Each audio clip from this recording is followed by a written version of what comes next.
All right, so let's rewind the clock a bit. Take a trip back to 1912. Ooh, 1912. Yeah.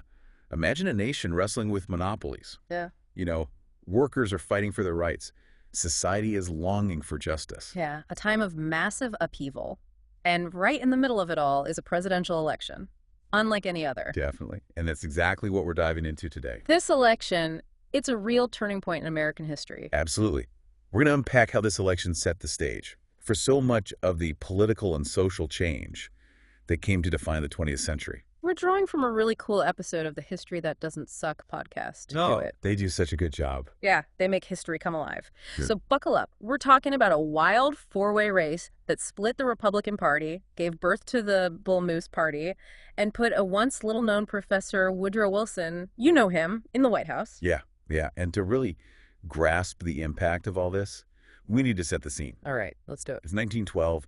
The air is thick with this energy of change. Like you can feel it. Yeah. America is at a crossroads, facing these huge questions about the role of government, the power of corporations. And really what progress even means. Yeah. And right at the heart of it all is Theodore Roosevelt.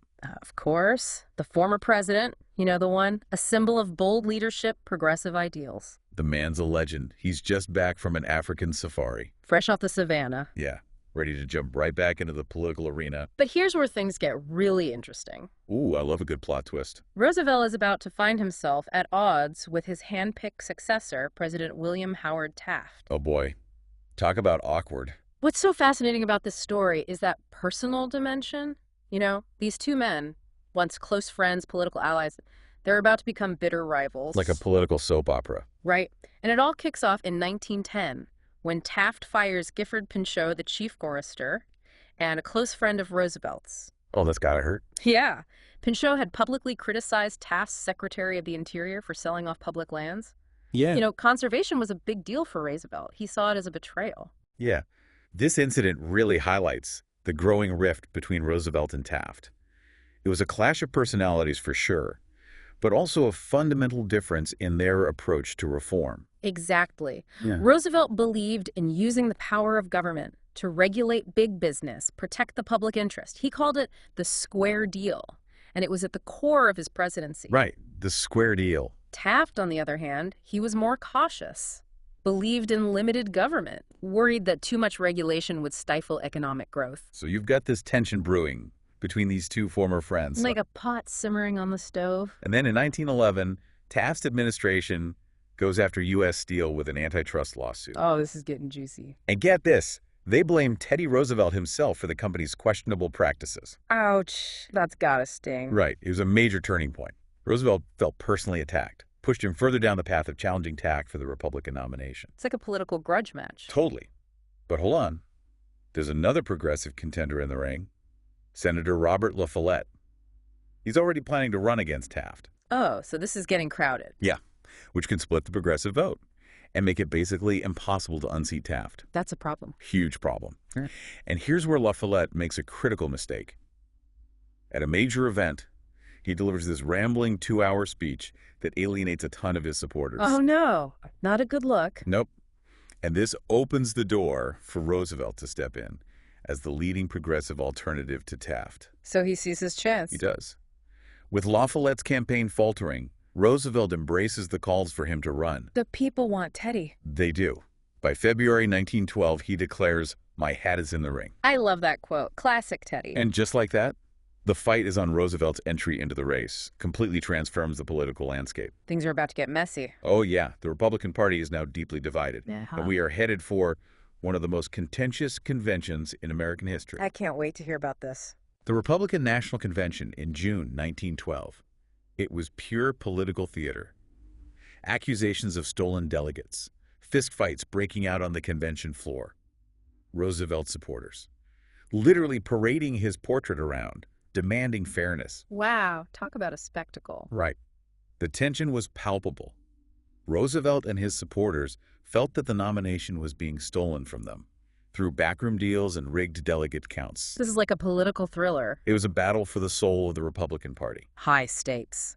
So when it becomes clear that Taft's going to get the nomination, Roosevelt and his supporters walk out. It's a dramatic exit. They form their own party. The Progressive Party quickly nicknamed the Bull Moose Party Mhm. after Roosevelt's famous declaration that he felt as strong as a bull moose. Oh, of course. The Bull Moose Party. I love it. It was a direct challenge to the Republican establishment, and it would have huge consequences for the election. But wait, we can't forget about another player in this four-way race. The Socialist Party and their candidate Eugene Debs. Right.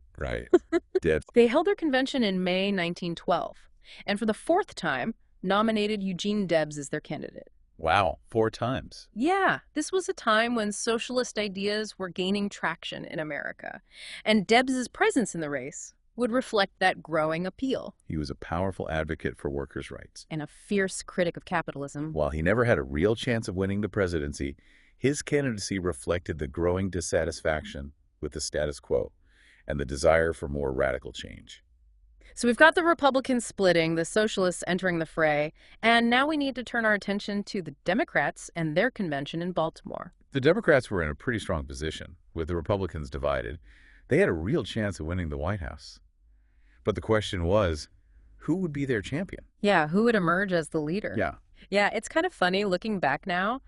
It's easy to see Woodrow Wilson winning as like a sure thing. Right. But back then, it wasn't a guarantee at all. Yeah.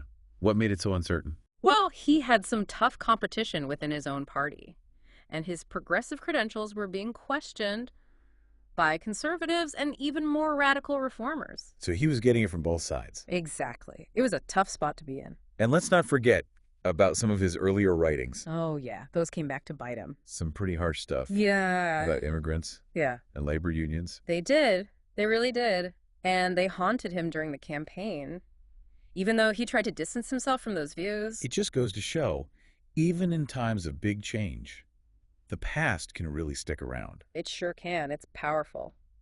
But despite all that, Wilson got the Democratic nomination after a grueling 46 ballots. 46? That's Yeah. insane. You know, it speaks volumes about the divisions within the Democratic Party at that time. Absolutely. It was a real battle for the soul of the party. And in the end, Wilson came out on top, a scholar, a former university president, someone Yeah. more at home with ideas than the rough world of politics. Right. Not your typical politician. And in a way, that's what made him so appealing to voters. I can see that. In a political landscape full of party bosses, backroom deals, Wilson seemed like a breath of fresh air. Yeah, he projected this image of intellectual honesty and moral integrity. Like a man of principles. Okay, so we've got our 4 candidates, Taft, Roosevelt, Wilson, Mhm. and Debs. But it really boils down to Roosevelt and Wilson. Back So- out. Two very different progressives with contrasting visions for America's future. It's the clash of the titans. Right, and that's where it gets super interesting. You have Roosevelt with his new nationalism and Wilson with his new freedom. 2 sides of the same coin. In a way, both men wanted reform, but they disagreed on how to get there. The role of government, the best way to handle big corporations. Okay, so break it down for us. What were the core differences between these 2 approaches? Well, Roosevelt's new nationalism was all about embracing big corporations, but regulating them to prevent abuses and promote the public good. He actually argued that some monopolies could be beneficial. Really? Yeah, as long as they were properly regulated. So Roosevelt wasn't afraid of bigness. He just wanted to make sure it served the people. Exactly.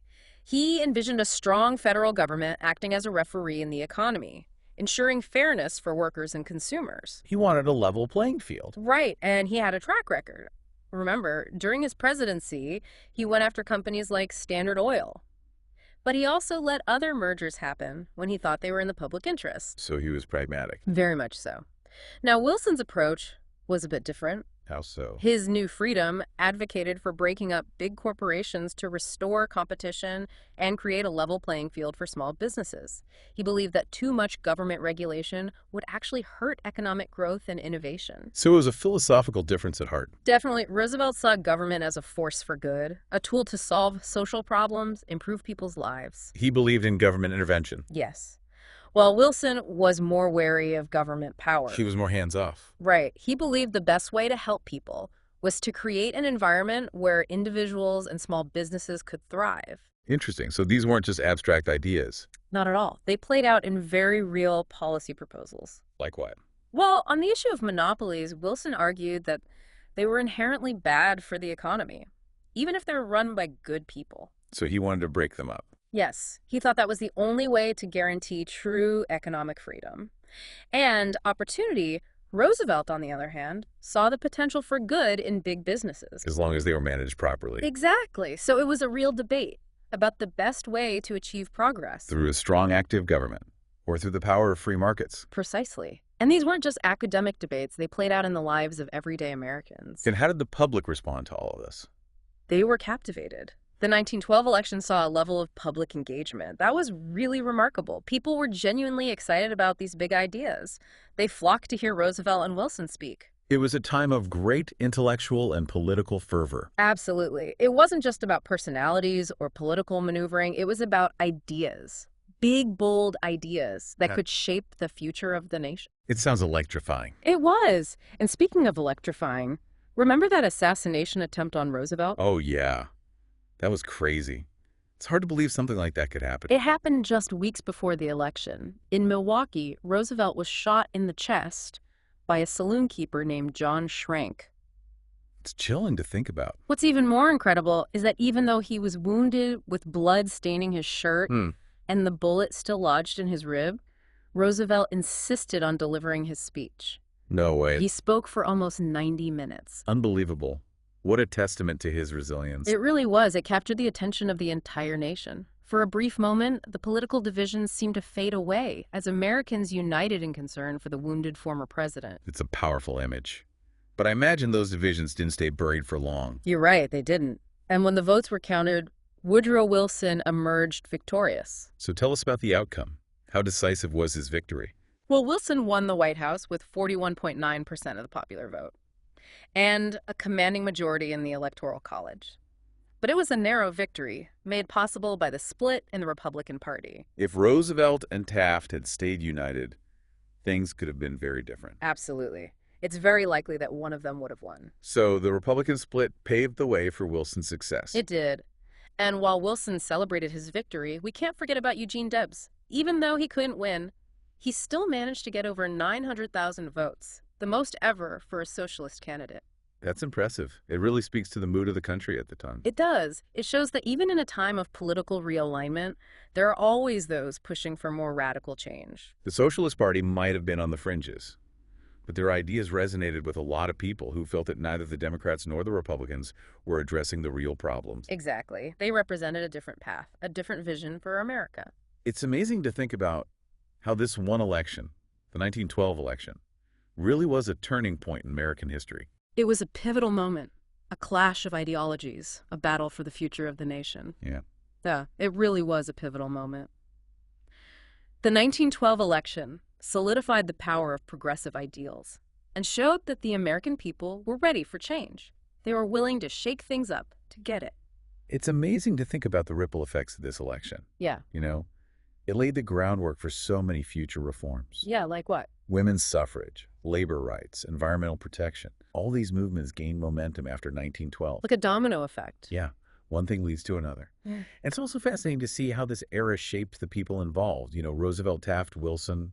Their friendships were tested. Their principles were challenged. Yeah, and their places in history forever changed. You almost have to admire their tenacity, even if you don't agree with their politics. They were all fighting for what they believed in. They weren't afraid to take risks or make enemies along the way. It was a different time, a different kind of politics. It makes you wonder, what if things had gone differently? That's where that thought-provoking question from the History That Doesn't Suck episode comes in. What if the Republican Party hadn't split?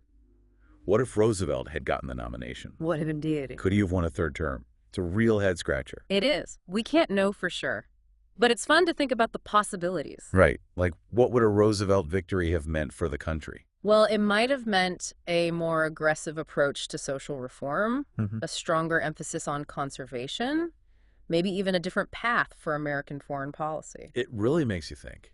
And even though Taft lost the election, he still went on to do great things. Oh, yeah, absolutely. He became Chief Justice of the Supreme Court. Talk about a comeback story. It shows that even after a setback, there's always potential for growth, new opportunities. And maybe that's one of the biggest lessons from the 1912 election. It's a story of resilience, adaptation, and the power of ideas. It's also a reminder that history is full of surprises. We tend to think of the past as fixed and unchanging, But the 1912 election shows us that even small events can have a ripple effect and change the course of history. It makes you wonder what's happening today that will have a huge impact down the line. It's a thought-provoking question and a perfect example of why these deep dives are so fascinating. They're not just about learning facts, they're about understanding the complexities of human behavior and the forces that shape our world. And recognizing that even though the past is over, it still has a lot to teach us.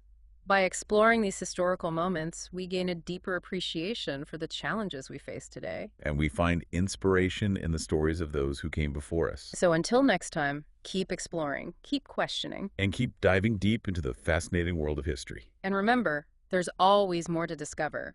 So subscribe to this podcast to hear more deep dives into the topics that interest you.